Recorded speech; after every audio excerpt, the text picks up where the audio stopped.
What's up, VC? It's Steve again, Harmless Rebel, and it's time for another hard rock and heavy metal update. It's actually been quite a while. Other than the VCLT video that I recorded from Scott a couple weeks ago, I actually haven't done a video in maybe 2.5 months. Before I went on vacation a couple months ago, I did like 4 or 5 videos in one afternoon. So the last 4 or 5 videos that I've posted, other than that VCLT video, have actually all been from a few months or a couple of months ago. So it's been quite a while since I did a video. So here I am, I'm back. It was just a lack of motivation. I wasn't really motivated to do a video. So, but let's jump in. I got a bunch of stuff to show.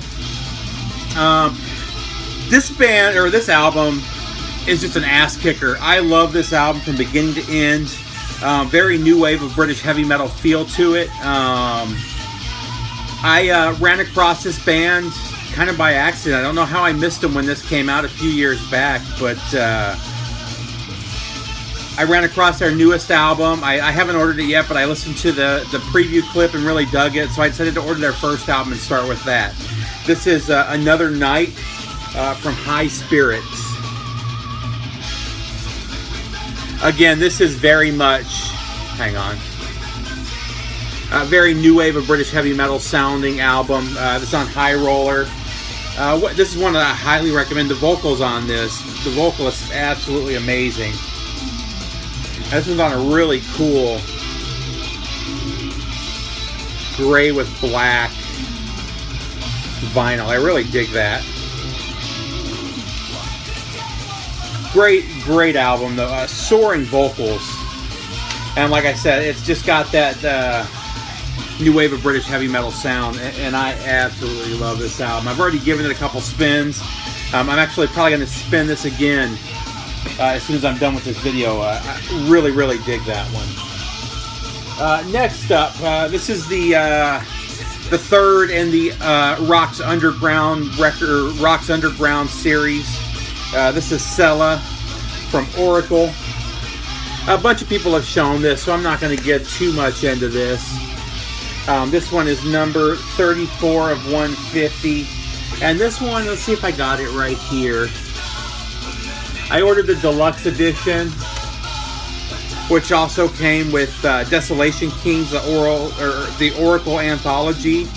And it's everything that's been released by the band. So you've got their album Sella, their demo from 90, another demo from 92, and then a bunch of alternate tracks. So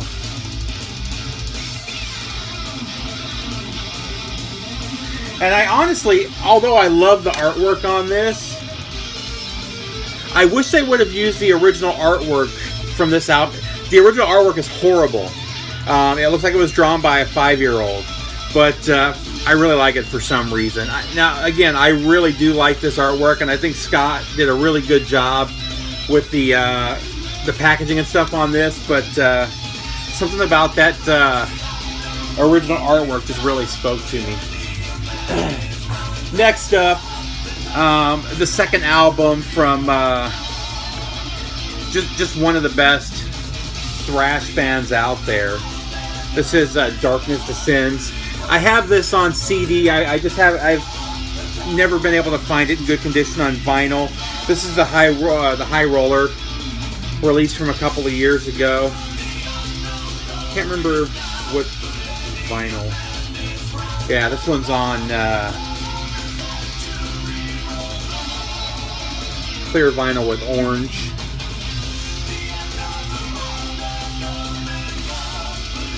All I need now is Dark Angel's debut, which is getting really hard to find and really pricey. But I really want to have a copy of that. But that's all I need to finish up my Dark Angel collection. So next up, this is a band that I've always known about, and I've just always kind of ignored. I've heard mixed reviews about them. Some people love them. Some people can't stand them. I picked this up at Half Price Books for like $8, $7 on sale. The debut album from the Rods. just really good 80s hard rock. It was a lot better than I thought it was going to be. There were a couple songs I could live without, but as a whole, I really like the album. This is, there you go. And it's on that, I guess, Coke bottle clear vinyl. And I went to the half-price books on a holiday weekend. And they had just opened the location I went to, so they had a bunch of stuff for really cheap. This was already priced down to $9.99, and then they had it marked down 20% for the holidays. So next up, this is an album that's been on my want list for years. I've always wanted to have a copy of this on vinyl, and I was really happy to finally find a copy, especially for the price I paid. I think I found this for like $16, but this is Black Death. Now this one says Burn Records, which tells me that this is more than likely a bootleg. I'm completely okay with that. Black Death was on Auburn Records. I love everything on Auburn Records. The Shock Paris debut on Auburn and the Breaker debut on Auburn are two favorites of mine, and this is definitely added in there. Just a killer metal album from 82, I think 84. Just killer. Originals of this are, the prices are every time I see a copy, the price is higher and higher. I've seen these things sell for $300-$400 in near mint condition, so something that I'm never going to find, or I'm never going to pay, especially when you get a copy like this for $16. And as you can see right there, it did come with the original 7-inch, just as the original did. So next up, I found this for a couple bucks. This definitely takes me back to 88, 89, when this was all over the radio. 88. I remember listening to KUPD in Phoenix back in the day, and at least once every couple hours you would hear When Children Cry, you would hear Hungry, Don't Give Up. I mean, this song was just full of hits for the band, but this is Pride from White Lion. I've got this on cassette, and I believe I have it on CD too, but I didn't have a copy on vinyl. In the background, before I forget, this is a band that Scott turned me on to about 3 years ago. He sent me their debut on vinyl. I also have the debut on CD right here. But this is Impella Terry, and this is their album Crunch. I just ran across a copy of this a couple of days ago for $5. This is, I don't know if you can see it right there, but this is actually the Japanese pressing of this album. Chris Impella Terry is just an absolute shredder, amazing guitarist. And then Rob Rock, excuse me, I do that every time I talk about him. Rob Rock has amazing vocals, and the newest Impella Terry album that came out last year was at the top, was one of my top 5 favorites for the year. So if you run across anything by Impella Terry, it's definitely worth picking up. I've got maybe 6 of their albums now, and I love every one of them. So again, this one's not my favorite, but it's still just a killer album from Impella Terry. Next up, Canadian Thrasher's Annihilator. Just kind of filling out my collection. I was really late to the party on Annihilator. I don't think I heard my first album from them until 98 or 99. I've got a couple on CD. This is my second Annihilator album on vinyl. But anytime I run across a copy for a good deal, I'm going to grab it. You can see the custom label there. You got the Annihilator. And this one's a reissue. I'm not sure when this reissue came out, but reissue with a couple bonus tracks. So I think somebody on the Facebook, one of the Facebook vinyl sales page, is where I got this from. I think I paid $20 ship for it, if I remember correctly. These next 3, I've really got to thank Scott for. This is a band that I've always known about, and I've honestly always just kind of avoided. I think I mixed them up with somebody else, maybe Municipal Waste. I'm not a huge fan of Municipal Waste, and for some reason I've always thought of Havoc as being just like Municipal Waste, and so I kind of, like I said, I kind of avoided them. Scott turned me on to a deal that was going on Facebook or on Amazon.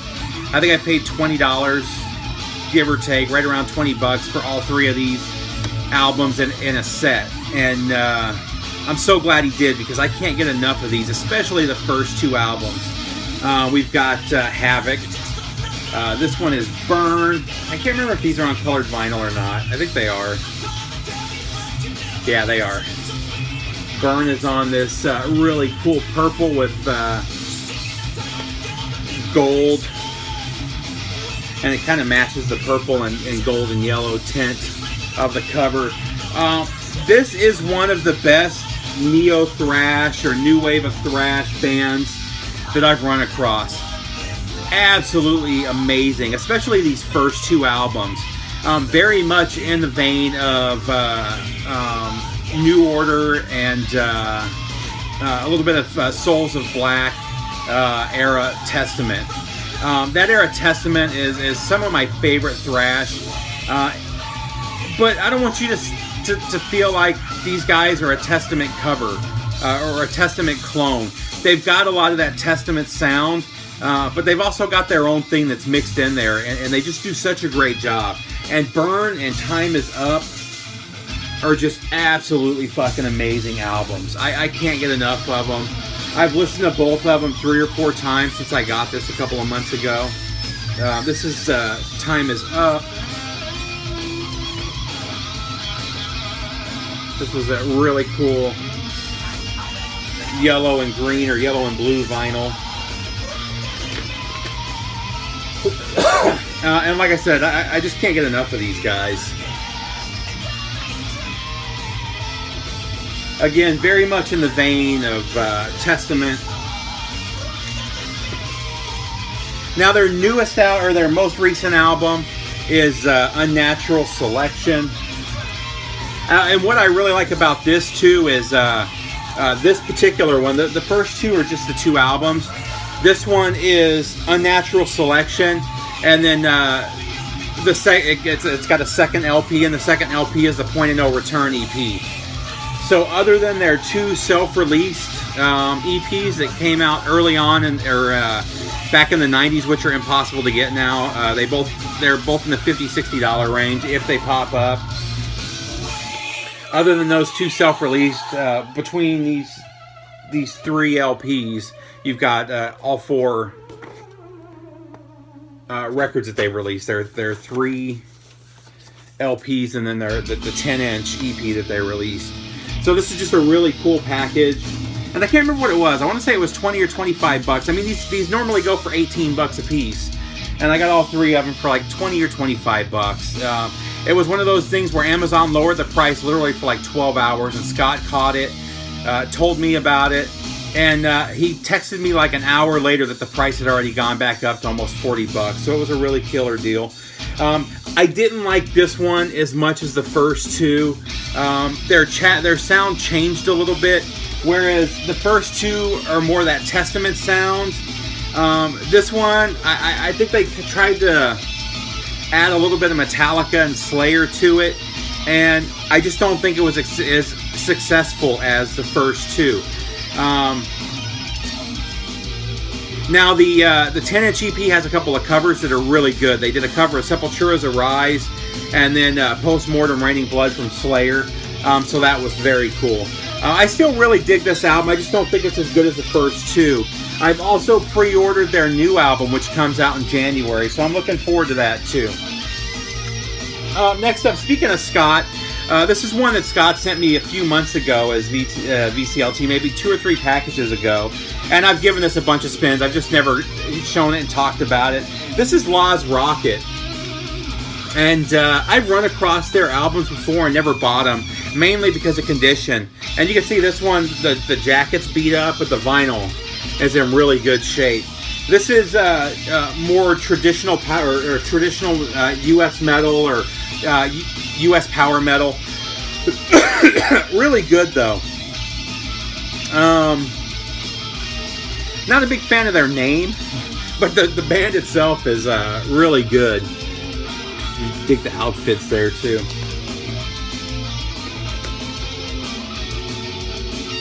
Next up, just kind of filling in my Nazareth collection. I thought I had this one, and then as I was looking through the collection on my phone, I realized I didn't, so I grabbed this. It was $6 or $7. This is Expect No Mercy from Nazareth, one of my favorite album covers from them. Probably my second favorite from them. And this one is actually the UK pressing on Vertigo.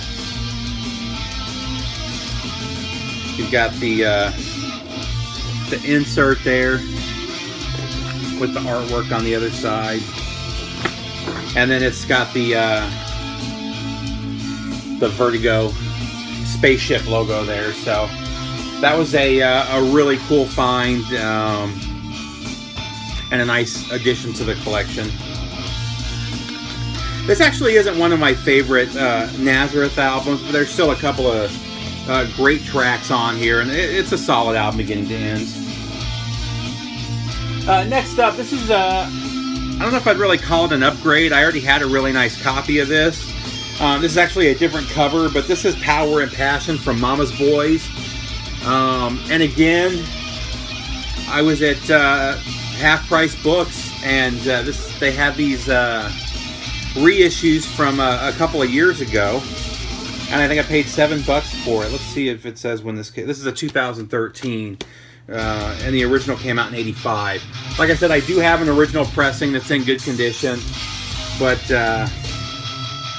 this one's in much better condition and sounds a lot better than the original. So, next up, this is a really killer find. I didn't even know that this existed. This is Britney Fox's first two albums, first two major label albums, but this is their the debut and Boys in Heat as a double album set. So you got the front of each album, the back of each album, and then the vinyl on 180 gram. And who is this that did this? SPV did a really good job on this. I already had a copy of their debut, but I've been having trouble finding this album, and this is my favorite of the Britney Fox albums, Boys in Heat. So I was really happy to run across this. And again, I picked this up for cheap. I think I paid $13 or $14 at Half Price Books. Next up, man, I actually surprised myself. I was sure that I had a copy of this on vinyl. And this was in really good condition, so I bought it anyway just in case. But when I looked at my database on my phone, it said I was missing this one. I was sure I was wrong, but I got home, and sure enough, I didn't have it. This is Permanent Vacation. I mean, you can't go wrong with this. You got Ragdoll, Heart's Done Time, Dude Looks Like a Lady, St. John, Girl Keeps Coming Apart, Angel, Permanent Vacation, I'm Down. I mean, beginning to end, this is just a killer album from Aerosmith. I've got multiple copies on CD. Somehow I missed having it on vinyl. So this is one I've wanted on vinyl for quite some time. The prices have gone through the roof, which kind of surprises me because this was not hard to find on vinyl back in the day. But I am glad to finally have it. The cover's not in the best condition, but the vinyl's mint. This is Pump from Aerosmith. I paid up a little bit for this. I think I ended up paying $25 for it. But I love this album, beginning to end. I really want to find Get a Grip now. I've only run across it once in a while, and they wanted like $80 for it, so I passed. But I'm glad to finally have Pump. Next up, Bon Jovi, self-titled album. I had a copy of this. It just wasn't in that good a condition. This one was in mint condition, still in the shrink. So it was a nice addition. This next one I was really happy to find. I already have all the songs on this comp, but I've always liked this particular comp from AC/DC. This is Who Made Who. If you're not familiar with Who Made Who, it was it's basically the soundtrack for Maximum Overdrive, which is a Stephen King movie from back in the 80s. I saw Maximum Overdrive the weekend it came out. My dad had just been stationed in Germany, and we had just gotten to Germany I think that Wednesday, and that Thursday night we went to see the movie. And what it came down to was we had just moved to Germany. We were stuck in the hotel for about 2 weeks until we found an apartment out in town. So we were at the movies almost every night just to get out of that hotel room. And Maximum Overdrive was the first movie that we saw that night after we got to Germany. And I'll always remember that. I thought it was a really cool movie. I really enjoyed it. But you've got Who Made Who, You Shook Me All Night Long, DT, Sink the Pink, Right On, Hell's Bell, Shake Your Foundation, Chase the Ace, and For Those About to Rock. I mean, all classic songs, and just a really killer album. And it looks like this is last but not least. I talked about this band a few months ago when I showed some tapes that I ran across. In the 90s, they were pushed to go the alternative route by the label, and it kind of killed their career. This is their debut, and they get labeled as biker rock, and mainly because they are bikers. But they got labeled as biker rock for this album, and I think they got labeled that because people just don't know what to make of this album. They really don't have one style. There's some really gritty hard rock. There's a bit of sleaze, a little bit of metal feel. The vocalist at times sounds like a cross between Danzig and Billy Idol. If you have this, go back and listen to it. I kept getting this Billy Idol and Danzig feel, especially on the second half of the album. But really killer album, and this is the debut from Circus of Power. I really dug this. And it's kind of sad what happened to them in the 90s when they were pushed to go that alternative route. This is on orange vinyl. But this is just a killer album. I really dig this one. It's one that I highly recommend picking up. And it looks like that is it, VC. I've got a lot more to show. It won't be 2 months before I do another video. I've got a bunch of stuff to show. So I'll be talking to you soon. Take care, VC.